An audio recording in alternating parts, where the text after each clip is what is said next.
Thanks for being here. Subscribe to Cheating Stories Best, so you don't miss new stories. A wife called her lover, but afterward her husband noticed a stranger calling in the phone book. Today's story with a similar plot. Enjoy watching it. My wife Maggie and I were sitting in the living room of our friends Damon and Kelly's house. It was a monthly get-together for our group of friends. There were 4 couples in total hanging out without kids. Our circle of friends has always remained the same. The wives had been friends since elementary school, and we husbands also merged into one company after graduating from college. It took about 3 years for the group of girls to get married and have families, and they were all mothers sitting at home. We all lived within walking distance of each other in a quiet suburb west of Chicago. They called their little group the Club. We were the first couple to get married and the second couple to have children. Damon and Kelly first had 2 children, 5-year-old twins Mark and Jill, and a 3-year-old. We had 2 aged 5 and 4, and Steve and Robin had 1 4-year-old. Strangely, all the children were girls except our son, Cody. There was nothing special about any of us. Damon owns a bar called Club Nights. I'm a manager at a grocery store chain, and Steve sells insurance. All the wives were the MILFs next door, cute soccer moms in pretty good shape and all pretty attractive, but Jill was particularly attractive from a young age and, from what I heard from my wife, a little wild. We drank Damon's Johnny Black, the ladies enjoyed their favorite white wine, and the buzz hit us all pretty good. We guys were pretty close, not as tight as the ladies, but we spent time together regularly. This usually took place on the golf course or in the darts league at Damon's bar. As we sat in pairs talking about our children and their latest activities, Jill changed the subject and said, "I like being a responsible mother, but I miss dancing."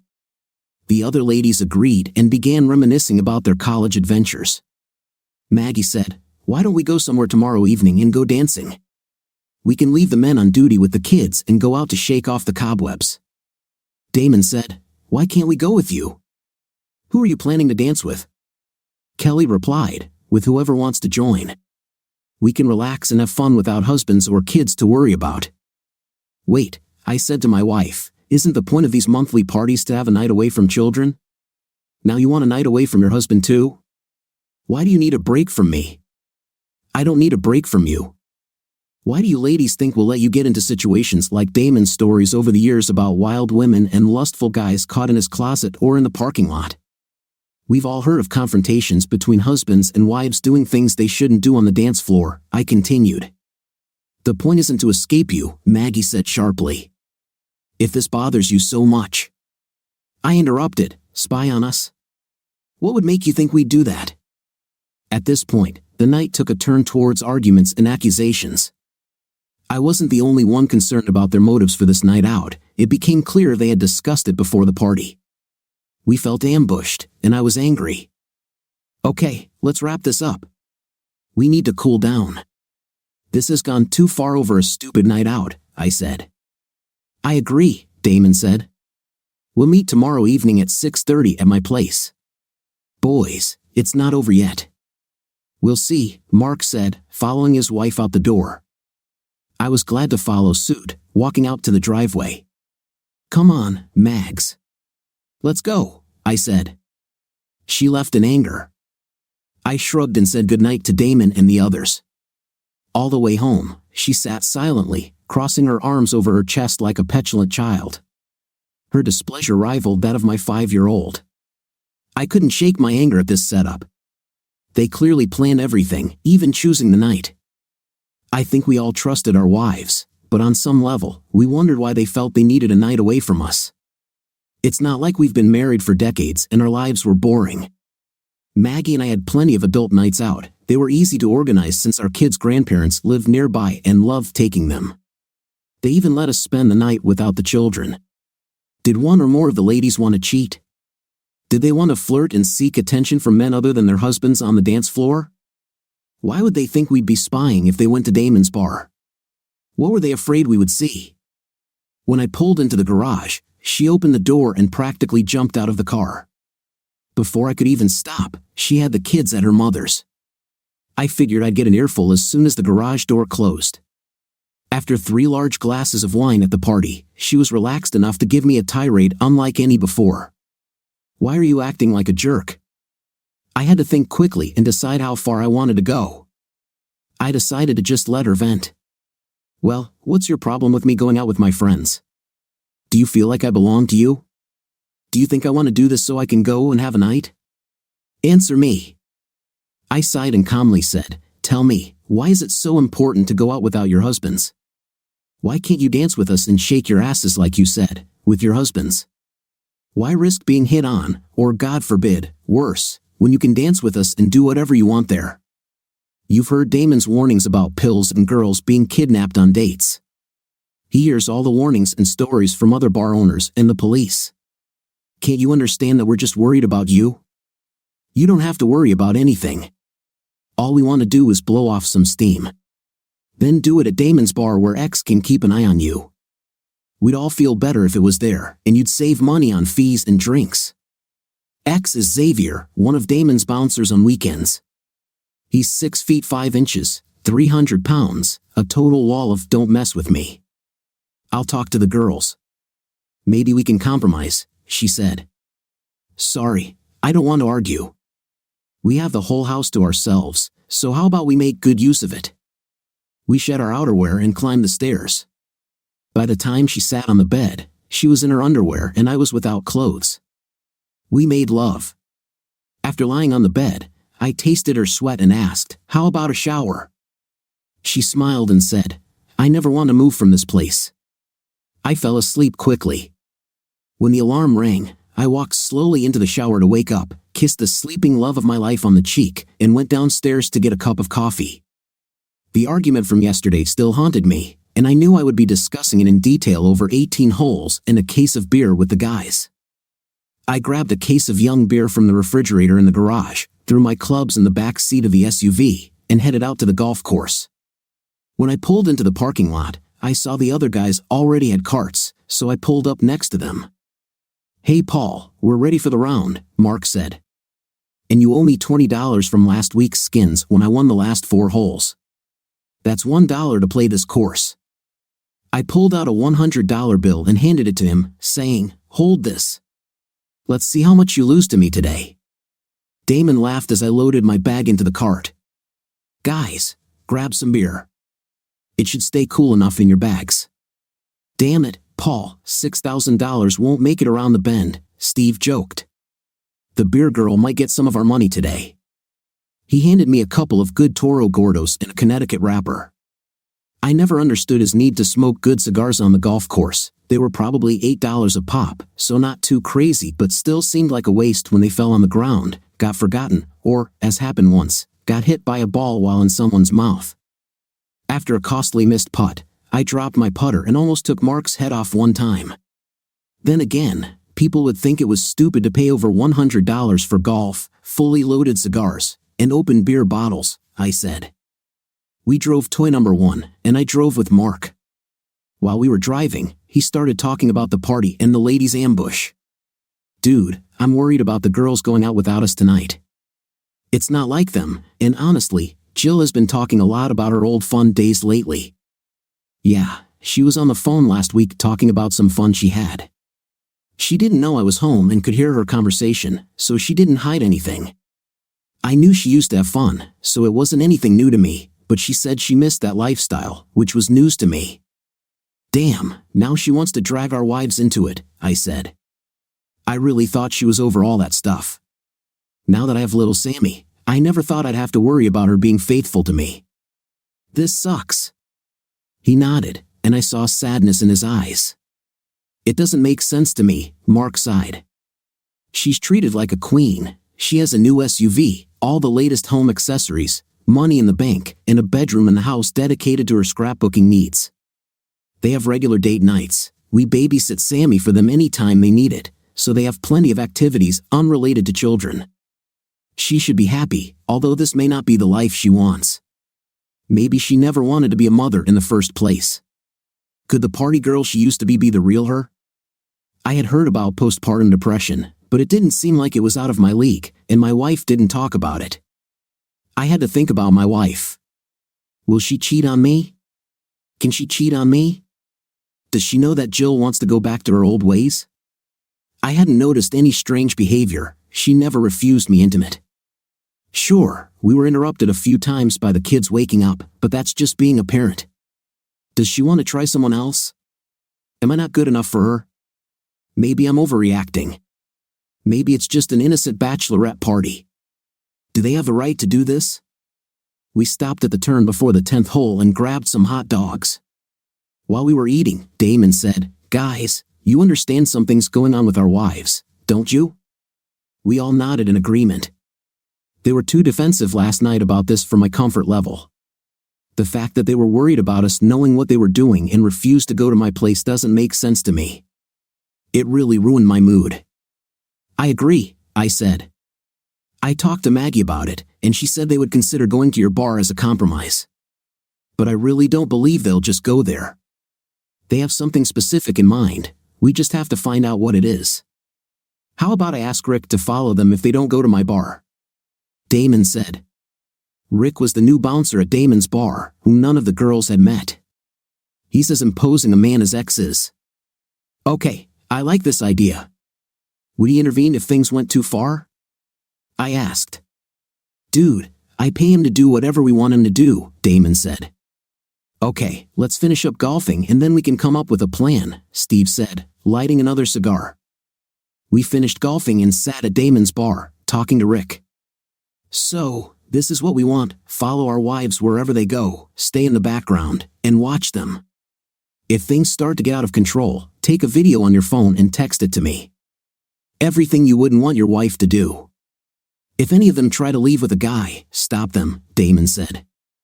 "How do I stop them?" Rick asked. "Do you want me to physically restrain them?"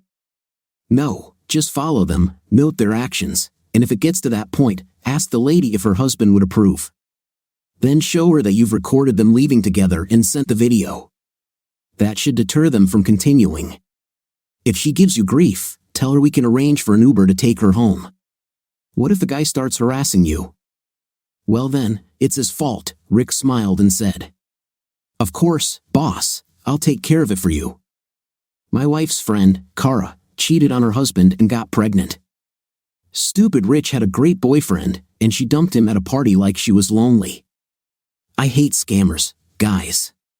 Why don't you come to my place this evening with the children? They'll enjoy the sleepover, and if anything happens at the club, a couple of us can run out and get them without worrying about the kids." "Great idea, Damon," I said. "We'll touch base after the wives tell us their plans," I said. As I walked into the house, Maggie grabbed her keys and flew past me. "I'm going to the store. I'll be back soon. Could you pick up some shaving cream, honey?" I asked. She stopped at the car door and said, "I'm not going to the store. I'm going to the mall with the girls to buy a dress for tonight." "Why do you need a new dress for tonight? Who are you trying to impress? Don't be a fifth place. I just want to look good, like a woman, not like a mother. You are a mother, and you're also a wife. You better not forget that." I slammed the door and went upstairs to check on the kids. They were taking a nap, so I took a shower. Later, they went downstairs as usual, sat in front of the TV, and watched Frozen 2 for the millionth time. I smiled when I saw them sitting on the floor together. I thought about the great love I had for my family, and it would devastate me if Maggie wanted to cheat on me. Why did she take such a risk? She always seemed happy. We had a lot of conversations about our dreams for the future before we got married. We had a great family. She should have known that if she cheated, we'd be finished. I had a fiancée who cheated on me before I met her. In fact, she was the one who pulled me out of a 6-month depression and showed me that I could love and trust again. I would never agree with her cheating, and I would never agree with her helping her friends cheat. Someone needs to be the voice of reason, not the mediator. I expected it to be her. I was playing Candyland with my kids when she walked through the door. It was our usual dinner time, but knowing Steve would have pizza, we just grabbed a bite. She brushed past us and went up to our bedroom without saying a word. She was clearly avoiding me. In our conversation about her date night, it didn't take nearly 4 hours to buy clothes. Cody shouted, "Mommy, come play with us." She didn't hear him or ignored him. I was afraid it was the latter. "Go call her, buddy," I said, and he ran up the stairs. I didn't hear their conversation, but I heard his bedroom door slam. My daughter Heather said, "Ooh yeah, baby, definitely." I went upstairs to see what was going on and heard my wife talking on the phone. She closed the bedroom door, but I understood her part of the conversation well enough. "Okay," she said, "there's no way in hell we can relax at Damon's. I suggest we tell them we're going there just so they don't fight about it, and then we go to a real party after a few drinks at Damon's. They have a huge hall and all kinds of dance music." After that, she said goodbye and went to the shower. I opened Cody's door, and he was crying. "What happened, baby?" Mom told me to stop pestering her and leave her alone. I hugged him and said, "Don't worry, son. We'll go to Uncle Steve's and have a sleepover with all your buddies." "Will Heather be there too?" "Yes, and your sister too. Now cheer up, and let's finish our game." He ran downstairs, and everything was as if nothing had happened. Thank God children have short memories. I messaged the guys in the group chat and told them what I heard. Steve said he was talking to Jill because he had listened to the same part of the conversation. I was finishing cleaning up when she came downstairs wearing the prettiest short skirt and the highest heels I'd ever seen her wear.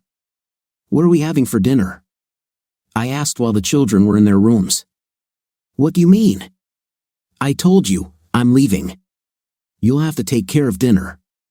In fact, none of your plans were discussed with me. You ran away from here and avoided me all day. Now I see you're dressed like a $20 prostitute and leaving." This drove her crazy. "You don't have to be a jerk about it. We're just going to dance." "That's right, dancing with a skirt that barely covers your fifth place and shoes you can barely walk in. You're wearing more makeup than Gene Simmons and smell like a perfume store." She lashed out at our son, who was still crying because she had told him to leave her alone when I found him, and you didn't give a shit to calm him down. "What happened to you? What happened to the woman I married whose dream was to become a mother? When did you become like this?" She slapped me and said, "You'll be lucky if I come home at all." She rushed out of the house and didn't even kiss the children goodbye. I didn't feel very good after that. Since they started at Damon's, we didn't have to worry about trying to figure out where they were going. Rick was sent pictures of what they looked like and waited in the parking lot for them to leave. They didn't do anything stupid there. At 9 o'clock, Rick sent Damon a photo, making sure the group of women leaving was them, and the fun was about to begin. While the kids were in the basement watching movies, Steve assigned his oldest niece to look after them. We sat huddled in his living room, drinking from Steve's amazing selection of beers, waiting for updates and jumping every time a text came through. "Rick, I just need to follow them. They took 2 cars." "That's nice," Mark said. 2 cars, so if one leaves, they can still get home." I shook my head at our collective paranoia. 20 minutes later, we received another message from Rick. "And now they're dancing. Nothing beyond what's permitted, no guys yet." We all breathed a momentary sigh of relief, but the stress was starting to get to us. We all drank several glasses of beer, and we didn't drink low-alcohol Miller Lights. It was strong craft beer with a high alcohol content. I made the decision to stop drinking. If trouble happened, someone had to be sober enough to drive. The next message came a little later from Rick. A group of cowboys, all wearing hats and no cattle, brought drinks, lots of appreciative touches, not a single line crossed. By this point, Mark was ready to run out and intervene. "Wait, Mark," I said. "We expected something like this. It's still not as bad as we feared. Let's wait a bit before we start jumping the gun, okay?" "Paul, you're right." "Crap, I'm so nervous, though, we all were," Steve said. "Come on, eat some pizza and calm down. The beer is starting to take effect." As we ate the rest of the cold pizza, Damon's phone rang again. "Rick, I'm sending photos now. They're dancing even dirtier." Our stomachs were in knots, waiting for the photos to appear. They were bad. There were no photos of Robin. There were Jill, Kelly, and Maggie. Damon asked Rick about Robin. "What about the other redhead, Rick?" "She doesn't slow dance, she only dances fast numbers and line dances. And she doesn't drink, her rhinestone cowboy has moved on to greener pastures," Steve said, happy that it felt like a huge weight had been lifted from his shoulders. Steve went downstairs to check on the kids while we stewed, growing more frustrated by the minute, fearing the worst. Damon's phone rang again. Rick, a woman, argues. Looks like Robin wants to leave. Just then, Steve walked in. Hey, Rob is mad and wants me to take her, I said. Go get her. She clearly doesn't want to be there. Don't keep her waiting, he agreed, and a moment later, walked out the door. This is incredible, Damon said. They're going to leave their girlfriends so they can stay. I see. At least we know what's going on, Mark said. If Rick hadn't been there, I'd be desperate right now, worried about her going back to her wild days. 20 minutes later, we received the video. All our wives were depicted in it. I threw my beer bottle across the room as Robin and Steve walked into the kitchen. I told them I didn't want to participate in this. I can only imagine what they will do, Robin said.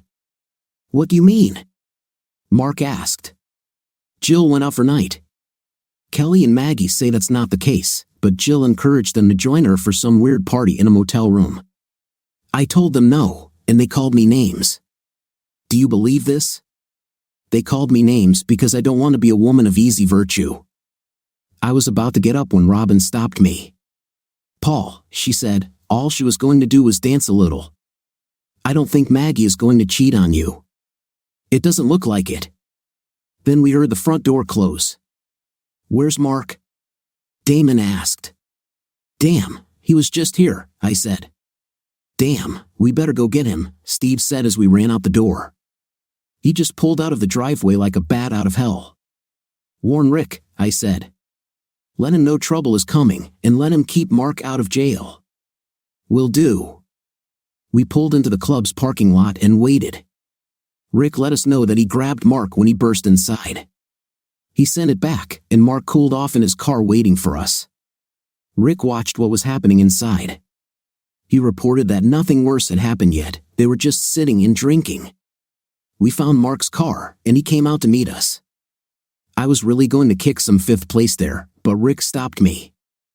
I believe you warned him that I was coming.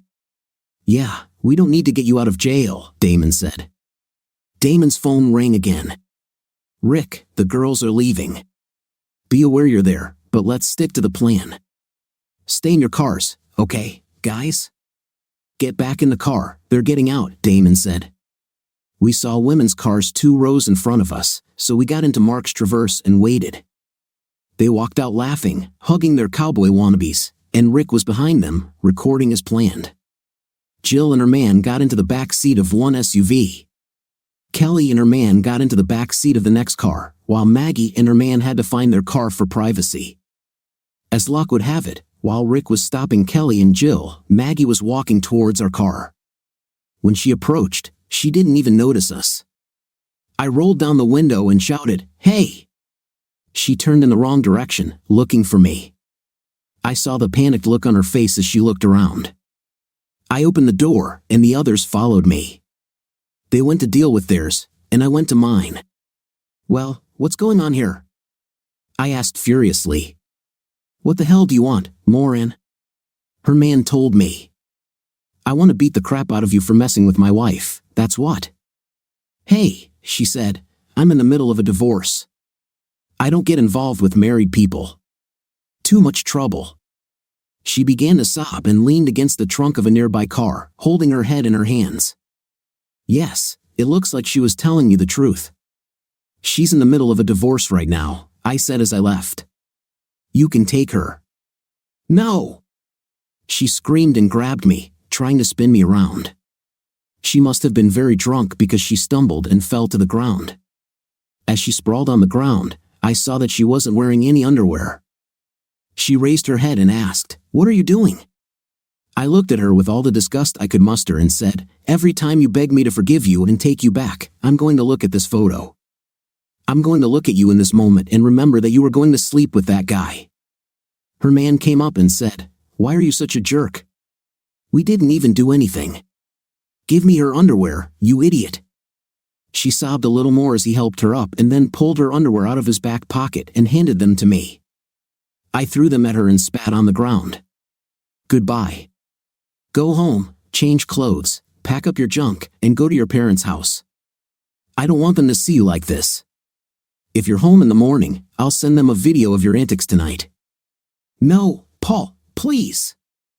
"I wasn't going to do anything. He was just going to take me home, idiot." "Is this true?"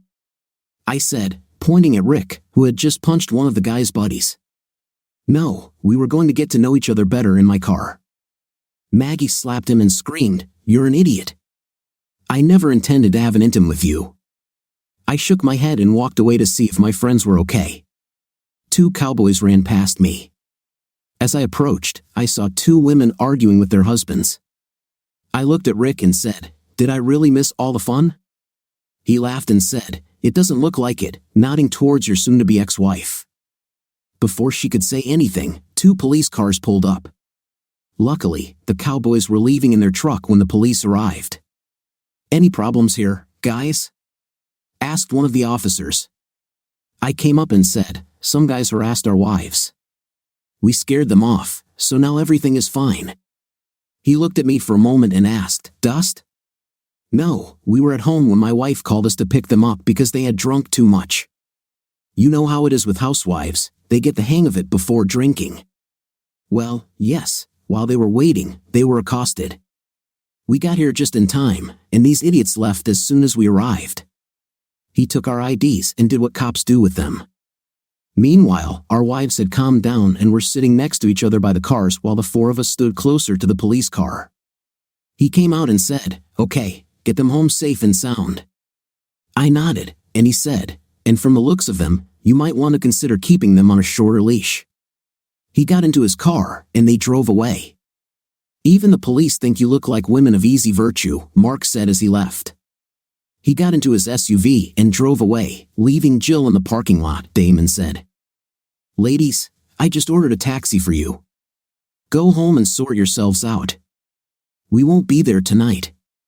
Sober up, and in the morning, we will deal with your betrayals,' Damon said. This made Kelly and Maggie cry again, but Jill had a look of hatred on her face. Damon said, "Off, Jill, this is on you and your desire to relive your good old days. You brought your girlfriends into this with you, and now you have to pay the piper.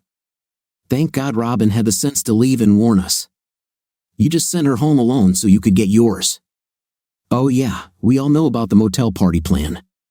So you better come up with a good excuse for it in your argument tomorrow." She cowered, and Steve went back to get his truck. When he arrived, a taxi pulled up and transported our wives. None of us responded to anything they said. All the pleading and persuasion they were capable of would not help them tonight. "I'm seriously considering divorcing her," I said. "I've seen your wives actually sit in the back seats with their asses. But mine didn't go that far, although I'm sure her intentions weren't good." They nodded in agreement. "My main consideration, however, is the children. I can't be a part-time dad, dudes. It would kill me. They are so young that I don't know what to do." I woke up to the sound of children running around, like kids do when they're excited to be with friends. Robin was cooking breakfast, and from the smell, it was bacon and French toast. I also smelled coffee, so I went to the kitchen to get a cup and wake up quickly. When I turned on my phone, I saw that I had 5 voicemails, 3 from her, 1 from Mark, and 1 from Dale, her father. I listened to Mark first. He was just letting me know that he went to the hotel and everything was fine. Dale let me know that my wife was safe with them. It turns out she didn't go home, she walked straight towards them. I can only imagine how that conversation went, given the state she was in. I didn't bother listening to Maggie's messages. I tried to read the texts, but they were so incoherent that I deleted them. Steve and Damon entered the kitchen a few minutes later and sat down at the counter on the bar stools. Robin spoke first. "I'm so sorry, guys. I really tried to reason with them." "Don't worry about it, Robin. You are the only smart one in this company because you left. We had a guy in the bar who was watching you all the time." "What?" she screamed. "You were spying on us, you idiots." "Shut up," Steve shouted. "You dare to be upset that we are worried and that someone is watching you? What the hell do you think happened last night? We caught them leading men to their cars, Robin, Jill, and Kelly sat right in the back seat with them. She stood there in as much shock as the rest of us at Steve's outburst. Thank God the children didn't hear this. You want to stand there all modest because you think you haven't done anything wrong? Have you stopped your friends when they were lying on the floor and behaving inappropriately? I don't think so. This line is the hands and lips on them of men who are not their husbands, Steve, I said, pointing at Rick, who had just punched one of the guy's buddies. Shut up. What do you think about your little plan to ambush us and then you're shocked that we don't want you to go out alone? Last night went exactly as we feared. Marriages are in trouble, ours including. For your support of how they acted, did you really think that we wouldn't find out that something happened when you all fought over going to Damon where you would be safe? I'm just wondering what your intentions really were last night and if you chickened out when you heard their plan, sobbing she said. Steve, no, please, you have to believe me. I don't believe anything you say right now. Steve stood up and left us all sitting there while Robin ran to her bedroom, leaving Damon and me sitting there with our mouths open in shock. God, I didn't see that coming, Damon said. I shrugged and said, let's finish preparing breakfast for the children and hit the road. I have to take Mark's daughter to his hotel where he stayed last night. Fine. We finished preparing breakfast. Robin pulled herself together and returned to help. When we were leaving, I asked her, are you going to be okay? She said quietly, hugging me, I hope so. I really hope so. Mark didn't answer when I called to meet him to drop off his daughter, so I drove to his house. I left him a message asking him to meet me there. Jill opened the door and shouted, what the hell do you want, idiot? Little Sammy started crying behind me, so I picked her up, turned around, and walked back to my car. Jill came out screaming for me to give her the baby and started hitting me in the back. A neighbor saw what was happening and called the police. They arrived while she was still trying to get Sammy out of my car. It made my kids cry, so it was very ugly. The police told her to move away, and she started screaming at them that I had kidnapped her child. Naturally, they took this seriously. One officer took Jill to the other side of my car to get her story, while the other officer stayed with me. I told him the whole story from last night right up until she yelled at me at the door. I explained that I was taking Sammy home because Jill was unable to pick her up. A few minutes later, Mark pulled into the driveway. He came up to me and the officer and asked what was going on. After I filled him in, the officer confirmed his identity, and he confirmed my story about the previous night. He then listened to my voicemail telling him that I was going to take Sammy home and meet him there. The officer finally relaxed and was convinced that I was no danger to anyone, so he allowed Mark to take Sammy, despite the objections of a screaming Jill. Jill looked like a banshee. She banged on his car as he drove away, picked up a brick from their landscaping, and threw it at the car as it drove away. Because of this, she was arrested. Wisely, Mark went to the police station to obtain a restraining order. The arrest report and Jill's tirades made it easier. I drove home to see if Maggie had made it home or if she was still with her dad. I figured she was still sleeping it off because my phone never rang. I got the kids inside and in front of the TV with some snacks while I went into the kitchen to call Dale. Oh my God, Paul, what happened last night? Maggie showed up here half to death, drunk, and dressed like a prostitute, he said. She said you kicked her out, and she didn't even do anything. She passed out before I could get anything else out of her, and she's still asleep. We are terribly worried, Dale. She and her idiotic friends went dancing in those outfits. Let's just say I caught her walking to the car with another man without underwear. Oh my God, yeah, well, she's right that it never went too far, but that's only because I stopped it. She was going to do some irrational things in this guy's car. I'm really sorry, Paul. What will happen now? I don't know, Dale. Can I forgive her for the fact that she intended to cheat on me, and only thanks to my intervention, this did not happen? Paul, you know I love you, but she is my child. I'd like to see you try to forgive her, at least think about it for the sake of the children. Dale, you don't even know half the problem with what she did last night. Even the events leading up to the show that she planned this and did not respect our marriage or our family. I need some time to think about this. You're right about the kids though, this is the main thing for me. Would you mind if I stopped by so you could help me pick up her car from the club she was at? Of course, son. Come in, Kathy. I would like to see your grandchildren if you want to keep them. Sounds like a plan. As we drove to the club, I told Dale the whole story. He was rightly shocked but still asked me to forgive her. Just as we were pulling into the parking lot, my phone rang. It was Maggie. I ignored it, and Dale frowned. You can't hide from her, son. You have these 2 babies, and you need to talk about it. You just can't let this fester. I know. I'm going to go home and wait for her. Will you and Katie stay with the kids while we talk? Certainly. Please listen to her. Perhaps you could talk to a priest or counselor to help you get through this. Of course, Dale. But only one step at a time. I sent my wife a message asking her to meet me at home at 1 o'clock and answer 4 questions honestly to start a dialogue. 1. Did she have a plan to find a man for intimate that evening? 2. Did they plan to go to a motel? 3. Why did she give him her underwear? 4. What was her plan of action in his car? I already knew the answer to some. For the rest, I already received lies from her that night. I could tell if she was lying to me. Her right eye twitches slightly, almost imperceptibly, when she lies. I always managed to catch her even in a small lie. That was probably why she didn't want to talk about her plans before they left. She knows that I know about her nervous tics. Maggie's parents, Dale and Katie, had a fairy tale marriage. They were high school sweethearts who got married shortly after graduating from high school. When Maggie introduced me to her parents, I was amazed at how they behaved. They were always touching each other, always sat next to each other, and if there was only one seat, Dale would stand as close as possible to where Katie was sitting. When I asked for his blessing to marry Maggie, we had a long conversation about how to maintain a happy marriage in the long run. Dale explained, Paul, marriage is never a straight or smooth path.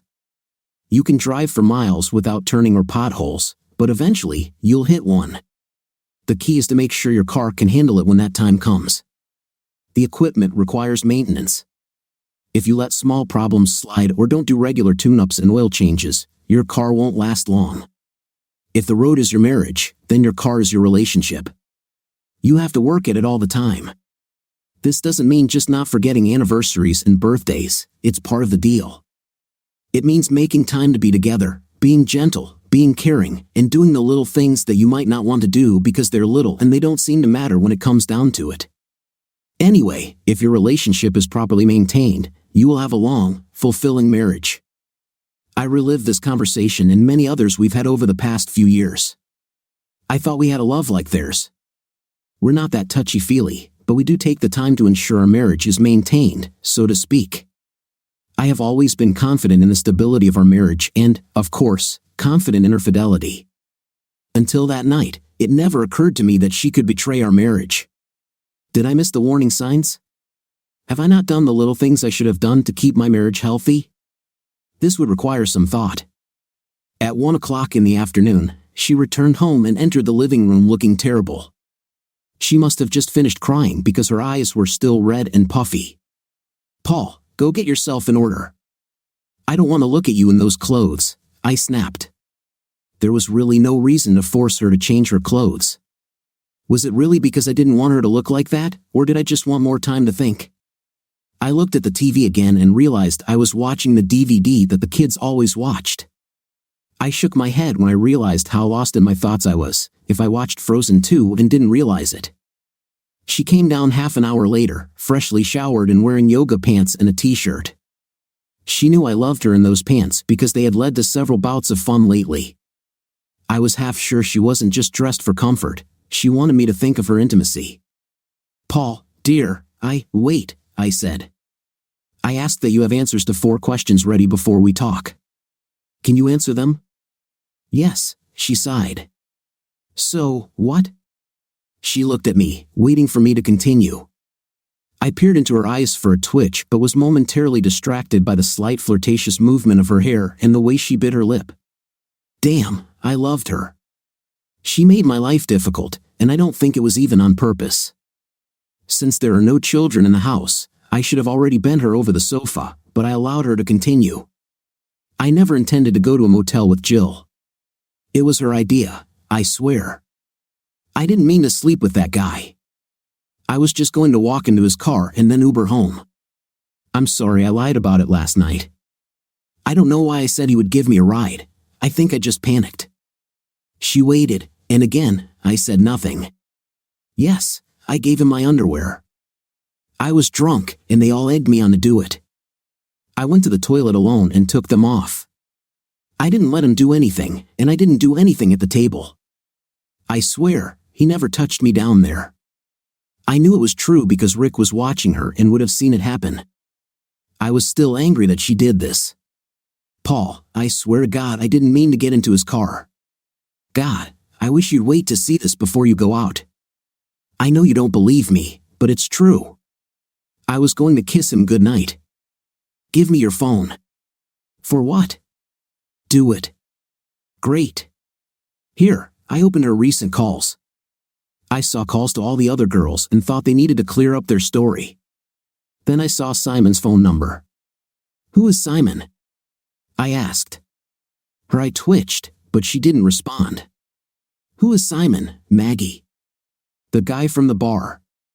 Why do you have his number in your phone? I didn't do this. He must have inserted it while I was on the toilet. Yes, of course. There's one thing I can't get out of my head. You told him you were in the process of getting a divorce. Explain this. We wanted them to buy us drinks. We didn't think they would if we told them we were married. Should I buy you a drink? Are you suddenly so broke you can't spend your own money on booze? The bank is full of money. I'm sorry. I don't know what else to say. We were stupid. I understand I screwed up, but I never intended to cheat on you. Well, all the evidence points to the contrary. You hid your plans, your appearance. You slapped me and told me I'd be lucky if you ever came home. You told him you were getting a divorce. Jill was trying to throw a party at the motel, and you were heading to his car without any underwear. Your girlfriends sat right in the back seat with their boyfriends. Every bit of it shows me that you planned to deceive me. She cried and ran out of the room. My anger had already subsided, and I was quite calm. I didn't see any signs that she was lying to me. I just couldn't figure out if it was her actions or her obvious intentions that mattered. I stopped what was actually going to happen, so I had no way of knowing whether he could have gotten her into his car or not in her drunken state. They were able to persuade her to take off and give her underwear. What could they persuade her to do? Her behavior was a complete shock to me. She had never acted like this before. Sure, she got a little more amorous in bed after a few glasses of wine, but nothing like what she did that night. I was completely at a loss, not knowing what to do next. Within 24 hours starting from a dispute in the house, Damon was a completely different person. I left the house without checking on her and called Mark. He returned to his home with his daughter after getting a restraining order against Jill. He invited me to talk about our problems, and I agreed. Misery loves company and all that, right? I stopped to grab a couple of packs of beer and headed towards him. It was going to be a difficult day. When he opened the door, I realized he was upset. He was always cheerful and smiling, but now he looked like he hadn't slept in a week. Sammy went to take a nap. Let's go to the living room, he said, carrying a wireless baby monitor. I could hear soft music playing in her room. Have you spoken to Maggie? He asked. Yes, she claimed she had no intention of getting into that car, but I'm not sure I believe her. Hell, even if I do believe her, I can't say he couldn't talk her into it. I really have no idea what I'm going to do yet. What happened to Jill? He told me about her arrest and the restraining order and that he had an appointment with his lawyer on Tuesday. So this is really it? I asked. Yes, here, look at this. He handed me his phone and showed me the string of messages Jill had sent him after she left the club. Oh my God, I said, continuing to scroll. Most of them were insults, and one threatened to take Sammy and leave him, but the last one sent at 1 a.m. read, "Get a DNA test." I looked at him, he was sad and shook his head. She left her phone here this morning, he continued. There are tons of messages from a couple of other guys exchanging photos, so yeah, we're done. I sent screenshots of them to my email before she returned with a police escort to collect some of her clothes and belongings. As far as I'm concerned, she can rot in hell, although I hope I can get custody of Sammy. I really think Jill is mentally unstable. She certainly seemed like that when she beat me this morning. Sorry about that, I was getting out of the shower when you called. I thought that we would arrive here at the same time, so I didn't call you back. I left as soon as I saw your message. It's okay, brother. What are you going to do, Paul? My main priority is the children. I don't want to be a part-time dad. At least you have a chance to get custody. I don't have anything like that. I guess I have to try to decide if I can survive what she did or not. As much as I want to stay with my kids, I don't want to live with her as roommates either. Damn, Jill did this to everyone else, I'm sure of it. She was the driving force behind this entire night's walk. Maybe you should lean towards forgiveness. She never cheated. I know. I just don't want to act like a wimp and let her think she can get away with this crap. What will happen the next time I'm not there? This sucks, dude. Yeah, it sucks. Just then, Sammy woke up, and that ended our discussion of our problems for a while. However, this did not stop me from drinking. Mark stopped after a couple of minutes, but why did I have to stop after God knows how many more beers? Mark drove me home. Maggie's car was in the driveway when we pulled up. I frowned at the thought of dealing with her again. As I stumbled out of the car, I said goodbye to Mark. When Sammy giggled and called me a stupid chatterbox, I walked through the front door and smelled something cooking. I closed the door and went up to my bedroom, wanting to avoid Maggie. I guess I wasn't calm enough because she was sitting on the bed when I came out of the bathroom. What will happen to us, Paul? I'm so sorry about all of this. I looked at her but couldn't answer. I don't know, but I think you should stay with your parents until we figure this out, I said. She cried and said, "Do you not love me anymore? If I didn't love you, your fifth place would be on the sidelines by now. Listen, I'm going to take a few days off. I'll take the children from your parents and take care of them here. I need more time to think about this.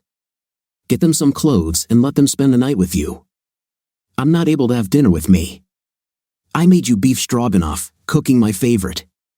Dinner won't fix us. I know. I just wanted to do something nice for you. I love you so much, Paul. It kills me that I caused such damage to our marriage. You have to believe me. I never intended to cheat on you. I think it's time for you to go. I will pick up the children from kindergarten tomorrow if you drop them off there, okay? She said, crying. I love you so much. Please let me come home soon. She tried to hug me, and I backed away. She turned and left the room as I stood there, wondering if I should just let her stay, but I didn't stop her. I woke up the next morning, which was Monday, and decided that I would make a decision by Wednesday, one way or another. I decided that a long delay would not help. After speaking with my boss, I was given a week off. He had been pestering me for a while about taking up my reserve vacation time, so he was fine. I made an appointment with a lawyer for this coming Wednesday to see what I would have to deal with if I went the divorce route. I hoped it wasn't as bad as my internet research looked. I also sent a group message to the guys to see if anyone had done the same thing as me by taking some time off. It turned out that all the guys had at least taken the day off, so I suggested that we all get together. Steve had Robin at his house, so we all decided to meet there. Robin could look after any children who weren't in daycare or with their mother. Steve and Robin made up when he calmed down.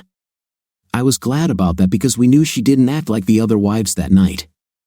I didn't think she should be punished as much as the others. Damon asked Kelly to stay with her parents for a few days, and she agreed. At that time, he also had not yet made any decisions. Mark was still moving forward with his divorce plan. The complete disrespect that Jill showed him was too much to overcome. Nobody blamed him for this decision. He had evidence of her infidelity from her phone. As we sat at the kitchen table talking, Damon, Steve, and Mark agreed that I should try to make things work with Maggie. They all felt that she had not done anything yet, but it was unclear whether she would have done so or not. If I were honest with myself, I would realize that I'm already leaning in that direction. I still plan to meet with a lawyer if only to be thorough. Damon had another problem. Kelly was in the back seat with her boyfriend, and there's no excuse for that. Even if she didn't sleep with him, something was bound to happen. Damon was just as unsure of what to do as I was. If we didn't have children, our wives would already be on the street with Jill. We just couldn't make such a quick emotional decision like that. Families were at stake. The more I thought about it, the more I realized that the consequences of divorce would be too severe. Wives might have to get jobs, their alimony and child support payments would be huge, and we'd have extra rent to pay for housing. Wives would almost certainly get primary custody. As bad as I felt about it, Damon felt even worse because Kelly went one step further than Maggie. I regretted stopping her that night. I wish I had let her complete all the actions she was going to take with this guy. I would at least have a better idea of her intentions. But what man wouldn't stop his wife in such a situation? I picked up the kids from daycare, and they were unusually talkative. This improved my mood as the day wore on, and I thought less about Maggie. Around dinner time, Dale called, and after some small talk, asked, "Paul, how about we bring over a couple of pizzas and see if we can help you come to a decision?" "Dale, you and Katie can come, but I'm not going to see or talk to Maggie today." "Paul, you can't hide from her." "I am not hiding. I just need time to think about my options and what I'm going to do. If you want to come and take her side, I have no problem talking to you, not with Maggie, okay? Paul, see you in an hour." If I didn't like her parents so much, I would tell them to off. Since I was already leaning towards giving her a second chance, I decided to talk to them. It won't hurt anything.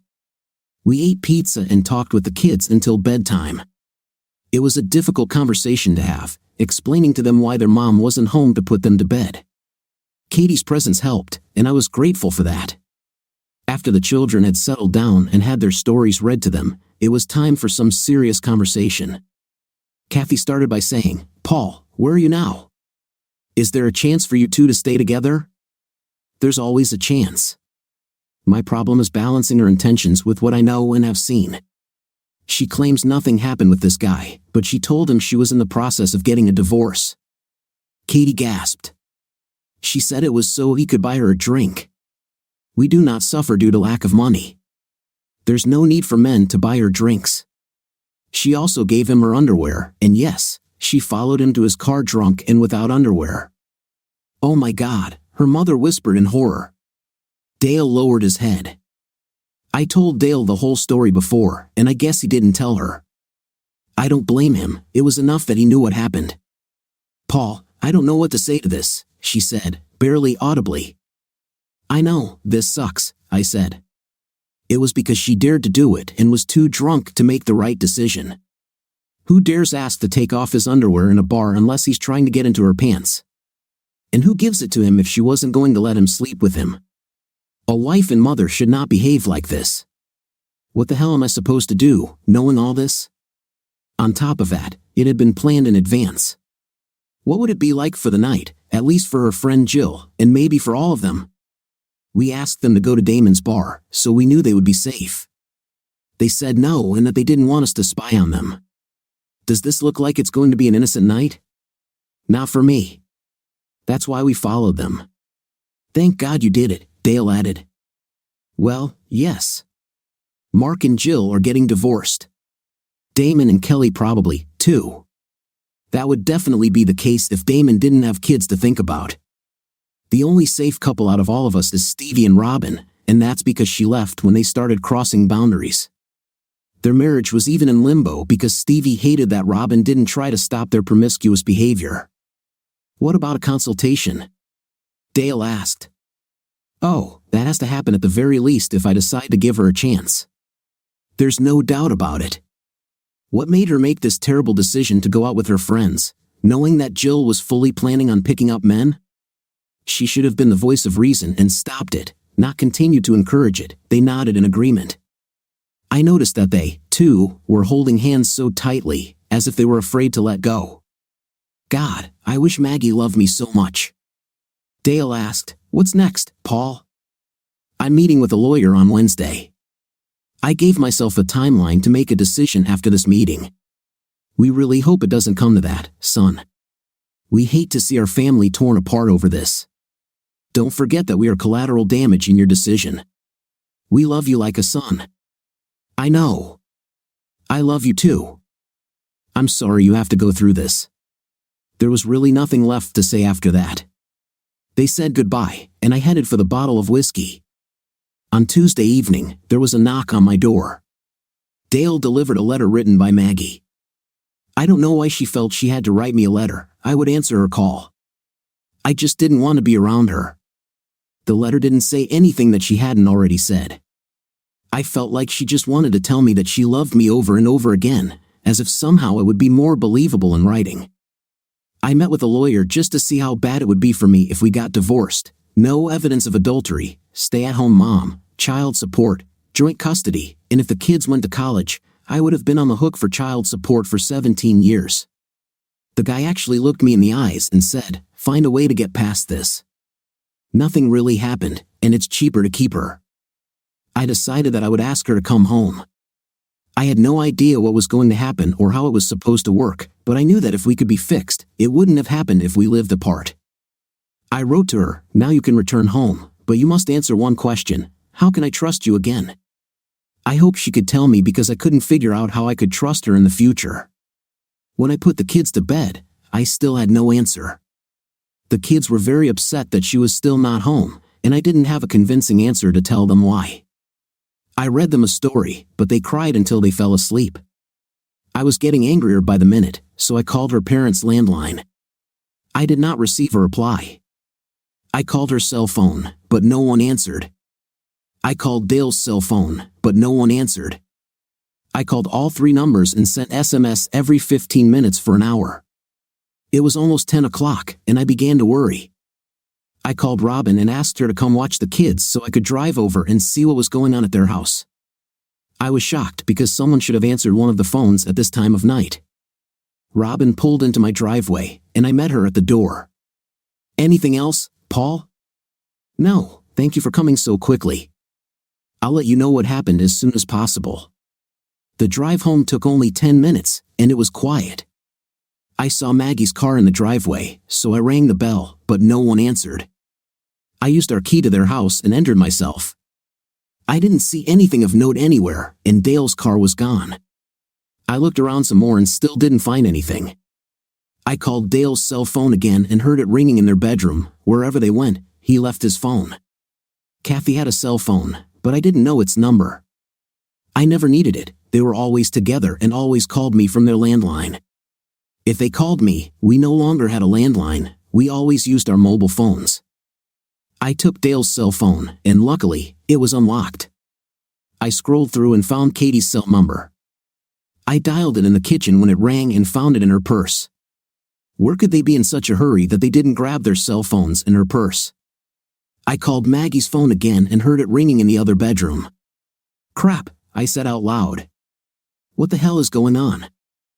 I had to go to the toilet, and there I saw this on the sink. It was an empty bottle of sleeping pills.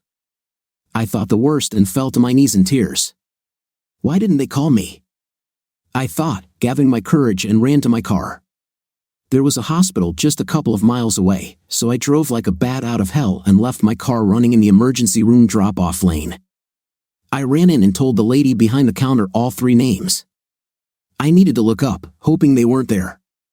They had Maggie, but she was in the emergency room, and they didn't give me any conditions. I silently prayed that she would be alive, and luckily, they let me in. I hurried through the maze of corridors, trying to find her room. I found Maggie in bed, hooked up to machines, and thought nothing to say. Neither Katie was there. I took the arm that wasn't connected to the 4 and started crying. A few minutes later, the nurse came in. "Are you related to her?" "She is my wife." "Will she be okay?" "Yes, she had her stomach pumped out. She will sleep a little, but now all her functions are normal. They got her here on time. God bless. I'm glad they found her." Her parents were furious about this. Once things calmed down and they realized they hadn't called you, and they didn't have their cell phones. Soon she will be transferred to a ward where she will be kept overnight. You need to fill out several forms, insurance and all that. "Fine, thank you." Just then, my phone rang. It was Robin. "Paul, she's in the emergency room, you must." "I'm here, Robin. I'm with her." "How do you know?" "Dale says he couldn't call you." I found an empty pill bottle and their phones in the house and feared the worst. I rushed here. Paul, this is Dale. I'm here with her. Dale, sorry, son. When we found her, we rushed to her in a panic and forgot our phones. All our numbers are written in these damn things. We don't even try to remember them anymore. We couldn't figure out how to contact you. Katie was in a bad way and panicking, so I couldn't leave her until they told us Maggie would be okay. As soon as Kathy calmed down, I rushed here to pick you up. Katie is not in the room. I'm not sure where she is now. She was going to the chapel. I'm already on my way back. See you soon. Floor, Robin said, returning to the line. Robin, can you stay a little? Certainly, I'll stay the night. Don't worry about anything here. Thank you, I owe you. Forget it. Keep me informed. I will do so. Thank you. Maggie wasn't going to wake up for a while, and it wouldn't be long before she was moved to another room, so I went to check on Katie. I still needed some answers and wanted to make sure she was okay. I found her in the chapel, praying. She saw me and rushed into my arms. Oh, Paul, I was so scared that she took the pills. Why? What happened? We do not know. She was in her room all day. Sometime after dinner, I went to invite her to tea, as we do every evening, but she was lying slumped on the bed. She barely woke up but said something about a stupid mistake in pills. It didn't take long to realize what she had done. Dale carried her to the car, and we brought her here. We didn't think about taking our phones. I didn't even grab my purse. Yes, I saw it. I came to your house when no one answered my messages.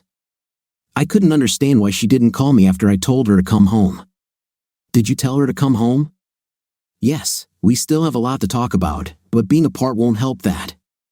Then why would she do this? It does not make sense. She wanted to come home to you so bad. Well, we'll have to wait until she tells us everything herself. Let's go. She will soon be transferred to another ward, and Dale is already returning. Maggie and I were with him when Dale returned. Katie fell asleep. Are there any changes? He asked. No, we're just waiting. Fine. Oh, here are your keys. I saw your car in the oncoming lane. I parked it for you. Thank you. I forgot I left it there. Someone must have turned it off for you. You're lucky it wasn't stolen. I actually didn't think about it at the time.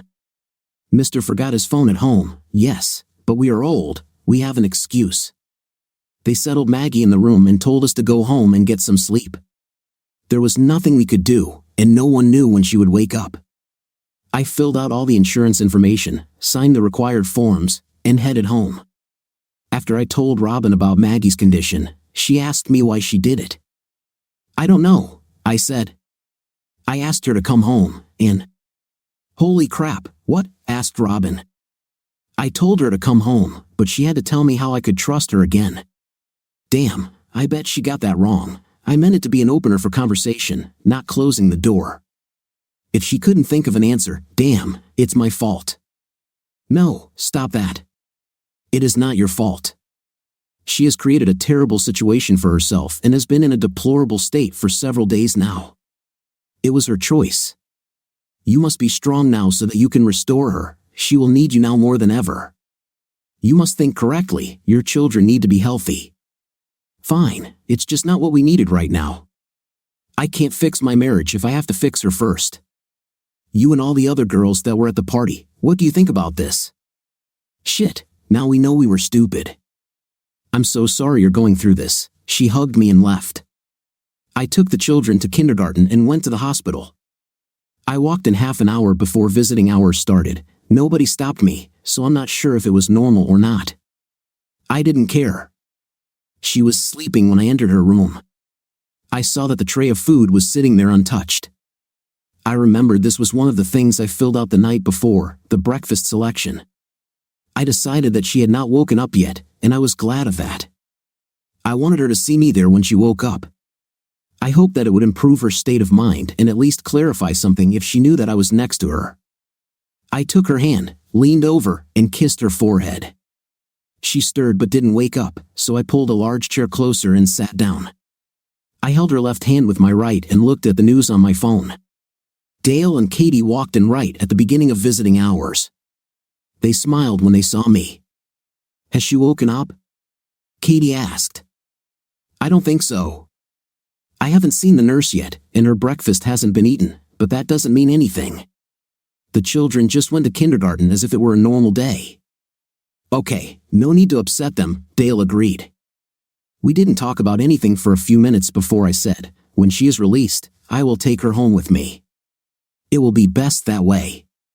She needs her stability back, her family, her children.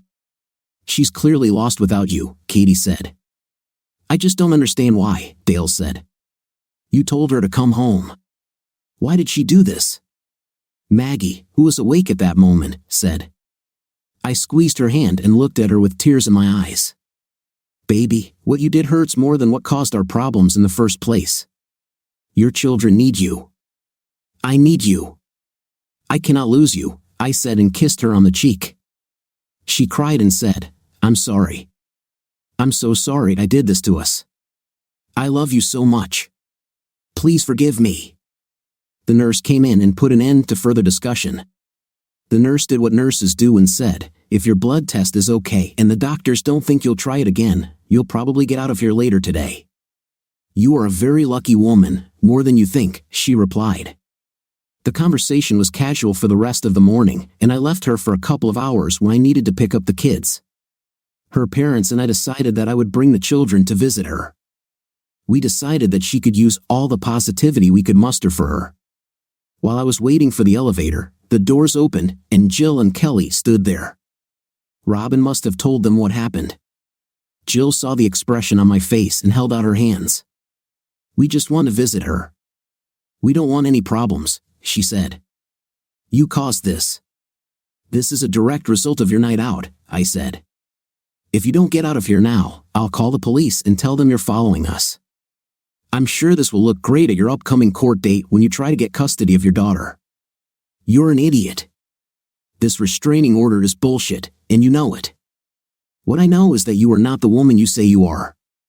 You are a monster for threatening Mark. I saw your messages. You disgusted me.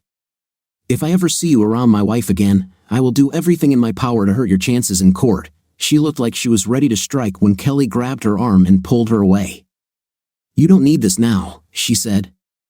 I told you this was a bad idea. Burn in hell, Paul, Jill said as they walked into the stairwell. You better hope I don't see you there. I couldn't believe that she would show up here as if nothing had happened. I picked up the kids, drove home, and then took them to the hospital. I saw her parents in the waiting room, and they said she was seeing the doctor, so we had to wait. We all assumed it was a mental health assessment. I told the children that Mom was sick, but I didn't elaborate, and they didn't ask. We decided that we would say that she had a lot of stomach pain if they asked. It's stupid, but we hoped they'd buy it. At 5 and 4 years old, who knew what they would ask and what they would believe? A doctor came up to us and asked to talk to me privately. We entered a small office room, and he asked me pointedly, "Are you taking her back?" She told me about your problems. I am concerned that she is not strong enough to handle this. If you send her away or abandon her again. Right now, my plan is the same as before, bring her home. We can't fix our marriage if she's not home, I nodded in agreement. This situation is of utmost importance, isn't it? We need to get it in order before we do it, right? Yes, up to a certain point, I replied. You should be together. If you convince her that your marriage is okay and then it doesn't work out, her depression may worsen. I encourage her to start seeing a therapist on her own, and I strongly encourage you to see one together. You don't need to prioritize one over the other, especially since your family problems are at the core of her personal issues. Can she come home? Yes, I want to discharge him today. She will have a prescription for some antidepressants and a referral to a therapist. I suggest watching a couple of films together. This will make joint treatment easier for her. Fine, thank you. We brought her home and surprised her with a large welcome home banner that the kids and I made before heading to the hospital.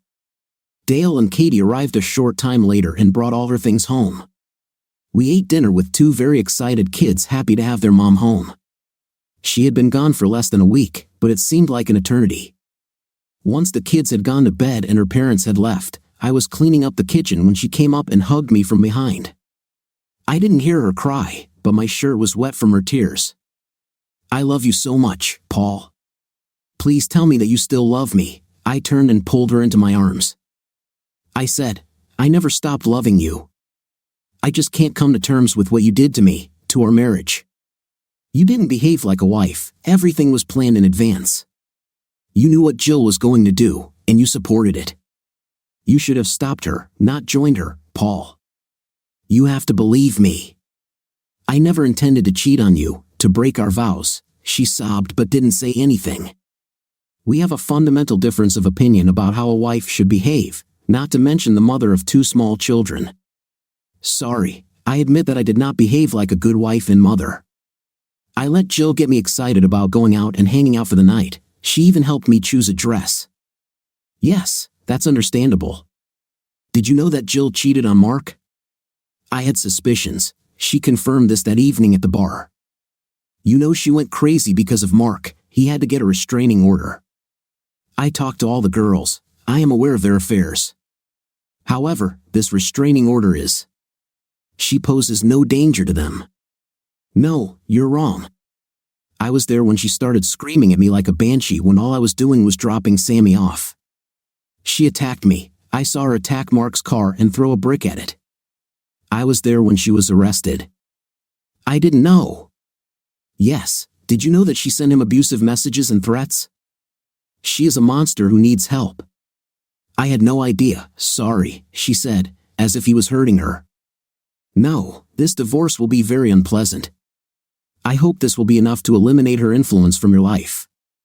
She was the cause of all our problems. I didn't even let her see you at the hospital. I know she called me, by the way. I appreciate it. I didn't want to see her, believe it or not. I'm upset with her and I don't want to be around her. I can't believe she talked Kelly into going to the motel with them. Oh, this is new information, she sighed and said. I'm not going to lie to anyone. They were going to warm up their guys, then they were going to rent a room. That's why I wasn't in Jill's SUV with my boyfriend. I wasn't going to do all this, and I certainly wasn't going to a motel. You know I have to tell Damon. I know she won't admit to anything and they're on thin ice. I'm afraid their marriage won't survive. We'll see, but it depends on them. We have our own problems to deal with. I was in the bedroom getting ready for bed when she came into the room. Paul, we can sleep together, right? Yes, you can sleep in our bed, although I'm not sure I'm ready for intim. Okay, I just want to be close to you. I missed you so much. I nodded and we lay down to sleep. In the morning, I woke up from her caresses, but then my mind was filled with thoughts of that night, and I sat up. She pushed me down and said, "Let me do this for you. Let me show you how much I love you." I sighed and pulled her into my arms. I love you. I know you love me. You just put yourself before your family and didn't act like you loved me. We still have a lot of work to do. It took several months of sometimes tearful consultations to get back to where we were before, but we did it. I don't see her ever planning on doing anything like that again. If she was going to end her life thinking she lost me the first time, I can't imagine it happening again. Her individual therapy sessions showed her that she was overly reliant on Jill and her influence over her. She has since cut off all contact with Jill completely and feels good about it. Mark and Jill divorced. She lost primary custody but was granted free visitation. In fact, her parents forced her to undergo therapy when Mark told them the whole story of what she did to destroy her family. Her rich dad threatened to abandon her. I hope she can get better. Damon and Kelly survived it. Damon couldn't be separated from his little girls. I don't think he's happy, but he puts on a good face and keeps Kelly on a tight leash. She also cut off all contact with Jill after months of begging from Damon. I stopped complaining about Kelly and Maggie being friends. I feel bad for Damon and I can't help but think he'll leave as soon as the girls are old enough. Steve and Robin also stayed together, of course. This was the easier route since she didn't do anything with other guys. She refuses to go out without Steve, and I feel like that's a little over the top, but that's their marriage.